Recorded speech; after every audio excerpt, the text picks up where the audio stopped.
Big 550 KTRS. Yes, come Monday, we're going to have the debate. Steve Stanger and Rick Stream are going to be here in studio to discuss everything there is to know about St. Louis County as the St. Louis County tries to move forward. It's an open seat because Charlie Dooley was beaten in the primary. That debate's going to take place Monday here. You can certainly listen to it on the radio, or you can watch us on TV at ktrs.com, stltoday.com, on the opinion tab. It'll also be up and out on social media, but keep an eye on that. That's coming up this Monday on the Big 550 KTRS. Now, let's talk a little Shaw shooting just for a moment. I don't know how much... I don't know how much it is. I don't know what else can be said, but a crowd gathered at the site of the shooting at Clem and Shaw. I lived about 3.5 blocks from that corner for about 13 years until I moved out, I guess, a little over a year or so ago. There are reports that the teenager was shot at the off-duty police officer. The off-duty police officer then, after a scuffle, returned fire. 17 shots, they're saying. The teen died. Police say he had a gun. Family says he doesn't. Some witnesses said that he was tasered. Police said the officer didn't have a taser. Word went out on social media, come one, come all, and supposedly 200-plus people showed up. And from what I understand, and from what reports are this morning, that police cars were damaged, shots were fired, but nobody was arrested. Now, I'm certainly not going to tell the police how to do their job, and they're in the middle of this situation. They're trying to, look, there's still a lot of questions about this. Like, for example, was the crime scene able to get in and actually take some evidence out of the crime scene? And how fast did this protest start, and how trampled was the crime scene, so that we might never know what actually happened, because the crime scene investigators did not have the time to get in there. But with shots being fired and cop cars being damaged, these people who are nothing more than just basically scientists, do we want them risking their lives as they go check out the crime scene? So I don't know how much evidence was actually collected last night. I don't know. That's a question for the police officers to answer. I don't know. I have no idea. But it sounds to me like, just from initial reports, it sounds to me like the whole thing was trampled. It's a sad story. It's sad no matter where it happens, but it's a sad story. I know that neighborhood. I know that neighborhood pretty well. It's a very diverse community. It's right next. It's not near the Botanical Garden. It's right next to the Botanical Garden. The Botanical Garden, and I've had my own issues with the Botanical Garden, but I know there is a philosophy in that. Well, I don't want to say that. I have had my own issues with the Botanical Garden, but that neighborhood has, I don't want to say it's been transformed, but it's gone through a renovation, if you will. There's lots of rehab going in that community.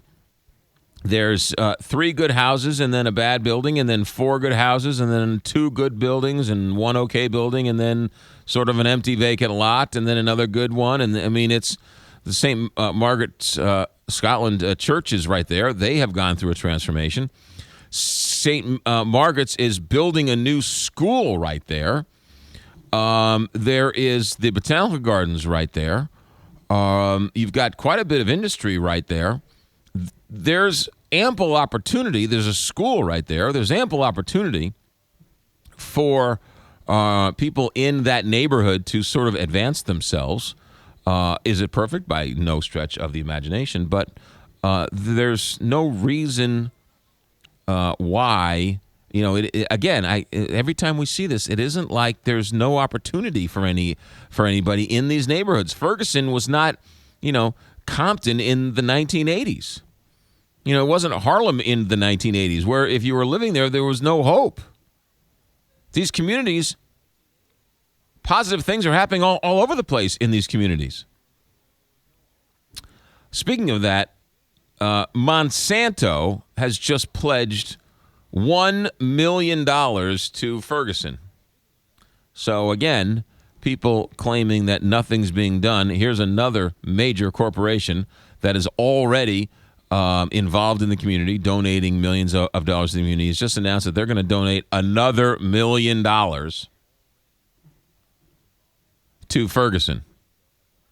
So again, here's another story that won't be told. And while nationally everyone from St. Louis is a bunch of racists, here's another big-time corporation who lives and works and plays in the area.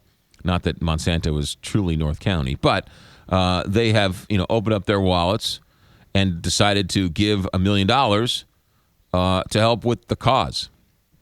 But that won't be talked about much outside of St. Louis.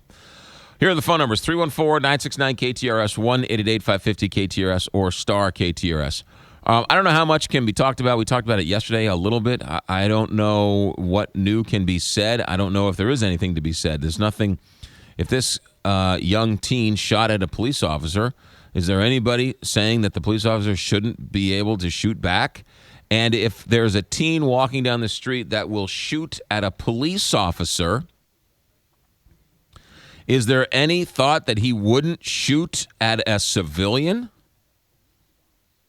So this is not Michael Brown all over again. This has nothing. This is no comparison to Michael Brown at all.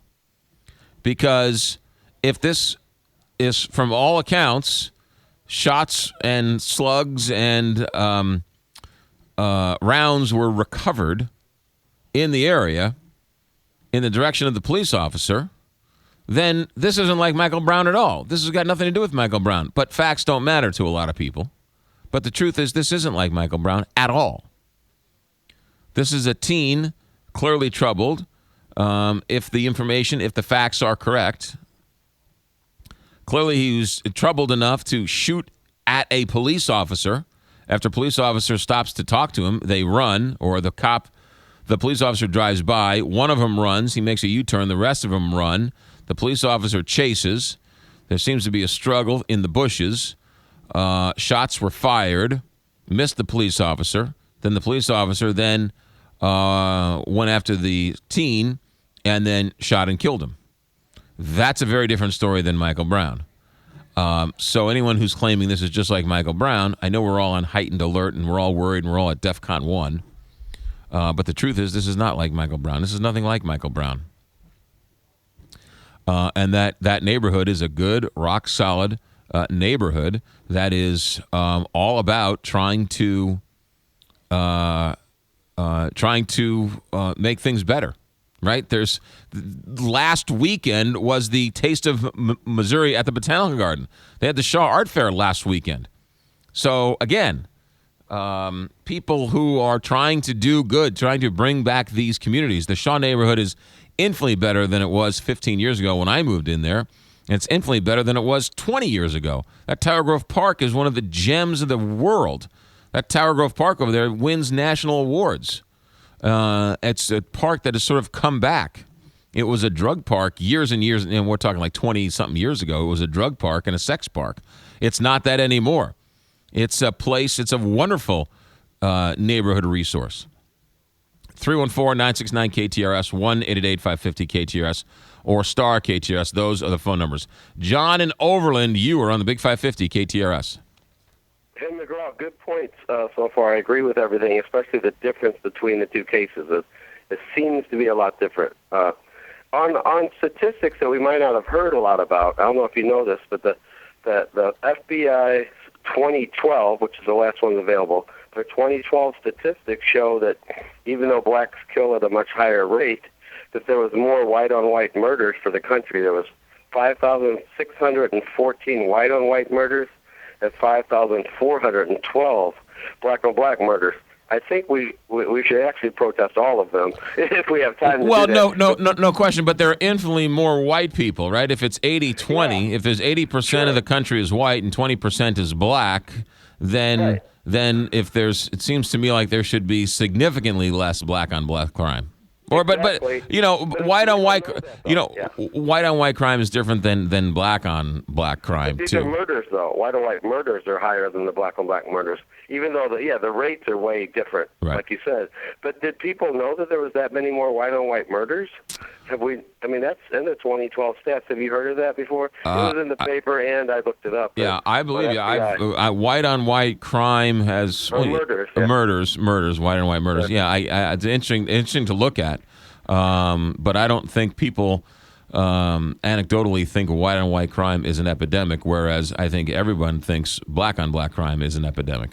Yeah, probably so, because we also live in highly populated areas where you're going to hear the black on black more often, and like you said, it's like a 5 or 6 times higher rate, which is really awful. And Right. one thing we could do, here's a solution. Why don't we go to Ferguson and support the businesses? But let's not forget about North St. Louis. I think a lot of me and other white people and blacks that they're either afraid to go there or whatever.